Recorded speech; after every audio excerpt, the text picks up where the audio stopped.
আসসালামু আলাইকুম। প্রিন্স মামুন আর লায়লা নিয়ে ফেসবুক দুনিয়া তোলপাড়।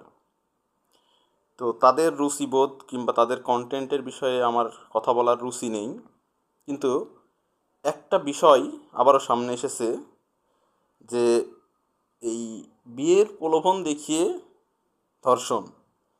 আচ্ছা বলেন তো, প্রিন্স মামুন লায়লার বাসায় ছিল দীর্ঘ 2 বছর, একসঙ্গে ছিল।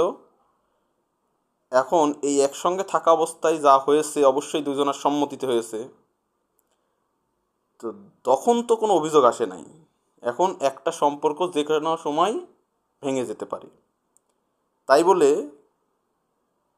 আপনি সম্পর্ক ভেঙে গেলেই ধর্ষণের মামলা করবেন, আর সেই মামলা আদালত গ্রহণ করবে এবং আসামি গ্রেপ্তার হবে, রিমান্ড নিবে। এইটা আসলে